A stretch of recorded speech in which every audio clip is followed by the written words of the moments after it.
Hi, this is Sarit Switzer, and welcome to the It Is Taught podcast, a podcast devoted to the teachings of Rabbi Shneur Zalman of Liadi as recorded in his most famous work, the Tanya. My hope for this show is to make these teachings accessible and relatable to the average person, regardless of prior Jewish education or affiliation. The episodes follow the prescribed daily study portions and are meant to serve as practical lessons in how to live your life as your true self and develop an authentic and powerful relationship with your Creator.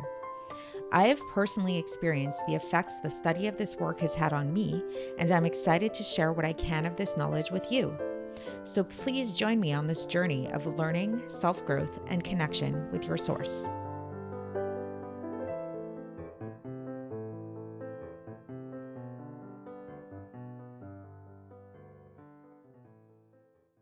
Hi, and welcome to the It Is Taught podcast. This is episode 77 for the 6th of Adar Rishon in a leap year. And today we are going to be continuing chapter 27. And the topic of today's podcast is delayed gratification.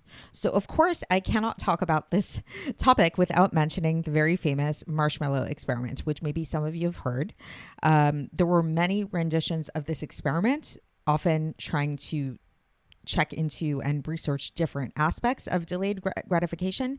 The original study, for those of you that are not familiar, was done in 1970 at Stanford University, where the basic idea of the study and the basic premise is, and the way that it worked, is that you would have these little kids and you would put them in a room, and each kid individually, and you would present to them different treats, and the treats varied. It could be a marshmallow, sometimes it was a pretzel, sometimes it would be a cookie or whatever. And the basic idea, and again, there were a few different variations of this even back in the day, back then, that the experimenter would say to the child, okay, here's what we're going to do. You're going to sit here for 15 minutes and we're going to put these treats in front of you. And if you are able to wait a full 15 minutes while we go away and out of this room, you will be able to eat not only this treat, but you'll be able to get 2 treats.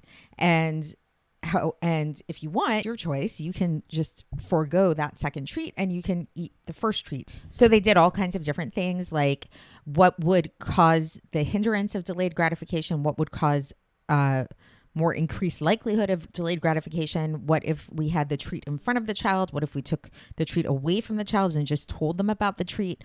All kinds of different things. Subsequent studies in later years wanted to take this experiment a little bit further and see if there was some sort of correlation between the ability for a child to exhibit delayed gratification and future success in life, like as higher SAT scores or future job success, or all kinds of different things. And indeed, they did find that there was a correlation between children who were able to exhibit delayed gratification and future success in life, or higher SAT scored. But then upon further review in later studies, this causal relationship or correlation came under review, and people saw that it wasn't so simple. And in fact, there might have been a lot of it's a little bit more complex. Like basically they found that when they controlled for socioeconomic background and initial intelligence levels, then this correlation went away. So basically what this is basically saying is that, do kids who have delayed gratification, is it because of this trait of delayed gratification that this is what makes them successful in life? Or is it that children that come from a more privileged home where their parents are more successful and they've inherited higher intelligence, maybe they are just better able at displaying delayed gratification? But either way, it doesn't really change the phenomenon that there is something positive, obviously, about delayed gratification, whether it's a cause or effect kind of thing, and that there is something to this trait of having delayed gratification that really does help a person achieve success in life. I mean, if you really think about it, it's kind of common sense, right? Even in terms of that really small experiment, logically speaking, if your goal is to get as many treats as possible as a child, then the common sense logical thing to do is wait the 15 minutes, get the 2 treats, rather than eat that 1 treat right away, right? So anyways, so let's get into the Tanya, where that is exactly the topic of today. And obviously, in the Tanya, we're getting into it in a more spiritual way. So it's more about, it's less about what our own personal gain is. Do we get how many treats can we get and that kind of thing? But it's more about the virtue of delayed gratification in its own right, and how this is something that really should be strived for in its own right.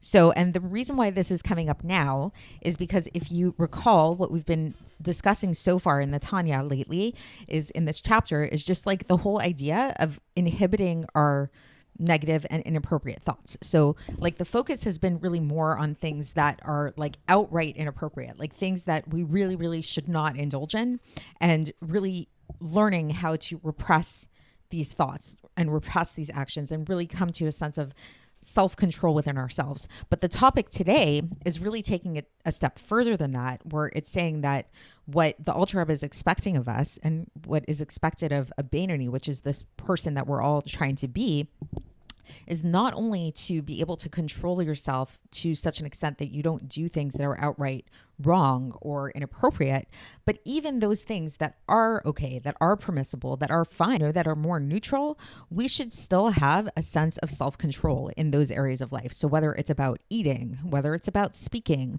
really every aspect of our life, we want to be living in a more, nowadays the term mindfulness is very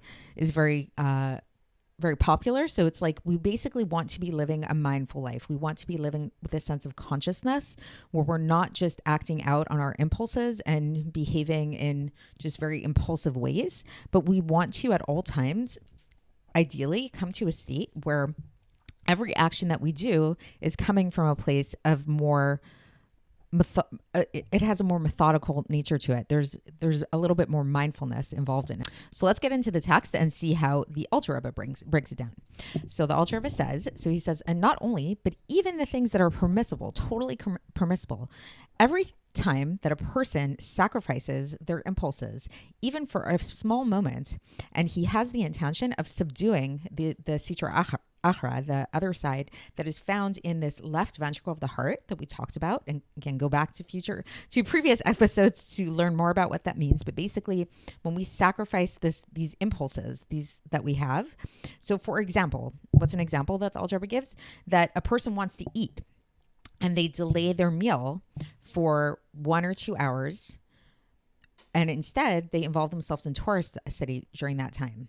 So as it says in the Gemara, that the fourth hour is the time of eating for every man, and the 6th hour is the time of eating for a Talmid Chacham. So the Gemara, and this is from Shabbos, Masechet Shabbos, page 10a, if anybody's interested. So the Gemara basically is teaching us the virtue of delayed gratification when it comes to eating, that there's something virtuous about delaying your meal for a couple of hours.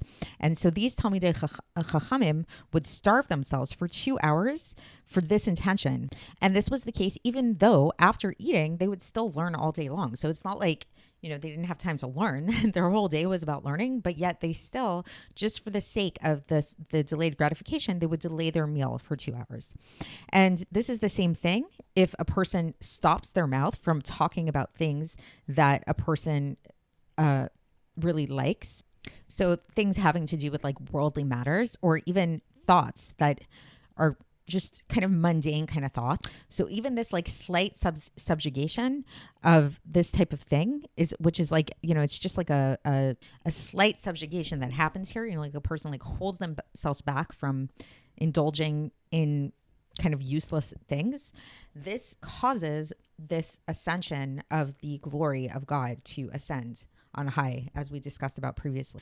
So that's the end of this section. So it's pretty short for today, but just kind of to bring this together and to recap it. So what the Alter Rebbe basically is teaching us here is that there's something very virtuous and powerful about delayed gratification for its own sake. So where we've learned previously in this chapter that there's definitely something virtuous, which makes a lot of sense if you think about it, into repressing negative thoughts and to repressing things that are outright counterproductive or destructive. But here, the Alter Rebbe is taking it a step further, that even thoughts that are permissible and even actions that are permissible and speech that's permissible, there's something virtuous about just learning how to delay your gratification and develop a sense of self-control in all of these matters. So this might sound very like intense, like kind of like very controlling, like you want to be this really controlling kind of person, but I don't think that that's how we should think about it. I think it's like more, again, to kind of use a more popular term nowadays, is to live with a sense,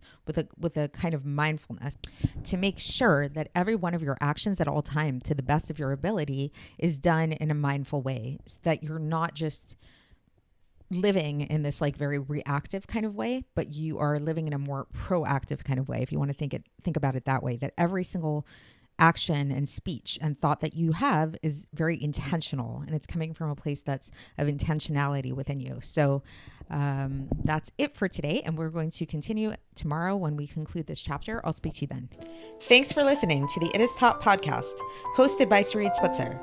This podcast is dedicated in loving memory of my maternal grandfather, Avraham Yitzchak ben Binyamin HaKohen of blessed memory. Music by Shoshana. If you enjoyed this episode and would like to support the show, please share it with others and subscribe on YouTube, Apple iTunes, Spotify, or wherever you listen to podcasts. And make sure to leave us a 5-star review. To find out more about the It Is Taught project, including more information on my soon-to-be published book, please visit our website, itistaught.com. To catch the latest from me, follow me on Facebook, Instagram, and Twitter. Looking forward to speaking with you tomorrow, and until then, have a great day.